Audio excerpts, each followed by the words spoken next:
గుంటూరు మున్సిపాలిటీలో అశాస్త్రీయంగా డివిజన్ల పునర్విభజన ప్రక్రియ చేపడుతున్నారని ఆరోపించారు మాజీ మంత్రి అంబటి రాంబాబు. పెమ్మసాని డైరెక్షన్లోనే ఇలా చేస్తున్నారని తమకు అనుమానం ఉందన్నారు. దీనిపై అన్ని విధాలుగా పోరాటం చేస్తామన్నారు. జనరల్గా తెలుగుదేశం డైరెక్షన్ ఉంటుంది. తెలుగుదేశం అంటే ఎవరుంటారు ఇక్కడ? కడవలందరూ బుస్సు, ఆ పెమ్మసాని చంద్రశేఖరే. అతను ఏం చెప్తే అదే కదా. అట్లా నడుస్తున్నారని మాకు ఉన్న డౌట్. దానికి ఆధారాలు ఏమి లేవు. రెండో అంశం ఏంటంటే, ఇప్పుడు అశాస్త్రీయంగా జరిగిందని చెప్పింది ఎవరు? మాకన్నా ముందు తెలుగుదేశం వాళ్ళు చెప్తున్నారు. చూశారుగా పేపర్లో స్టేట్మెంట్ ఇచ్చి చూసారా? ఏ ఎమ్మెల్యేనో, లోకల్ ఎమ్మెల్యేనో, నాన్ లోకల్ ఎమ్మెల్యే ఆయనే చెప్పాడు ఇది అశాస్త్రీయంగా జరిగింది, ఇష్టం వచ్చినట్టు చేసి పారేశారు అధికారులని. తెలుగుదేశం వాళ్ళకే నమ్మకం లేదు.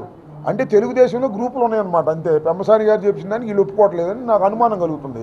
వాస్తవాలు ఏంటో అవాస్తవాలు ఏంటో తెలియదు. ఒకటైతే వాస్తవం, రూలుకు భిన్నంగా అశాస్త్రీయంగా డివిజన్స్ జరిగితే, విభజన జరిగితే మేము ఊరుకోము. ప్రజల్లోకి తీసుకెళ్తాం, అవసరమైతే న్యాయస్థానాలకు వెళ్తాం. రేపు 23వ తారీఖున అబ్జెక్షన్స్ని పెద్ద ఎత్తున మేము ఇవ్వబోతున్నాం. ఆ అబ్జెక్షన్కి అన్ని సమాధానం చెప్పిన తర్వాత మాత్రమే వాళ్ళు ముందుకు వెళ్లాల్సిన పరిస్థితి ఏర్పడుతుంది. మేము వీఆర్ అలర్ట్.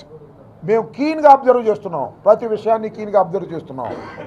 తెలుగుదేశం వాళ్ళే చేయించుతారు, వాళ్ళే మళ్ళా శాస్త్రీయంగా లేదని వాళ్ళే చెప్తారు. ఎవరు చేస్తారు ఇవన్నీ? కమిషనర్ ఎవరు చెప్తే చేస్తారు? లేదా స్టాఫ్ ఎవరు చెప్తే చేస్తారు? తెలుగుదేశం వాళ్ళు చెప్తే చేస్తారా? మేము చెప్తే చేస్తారా?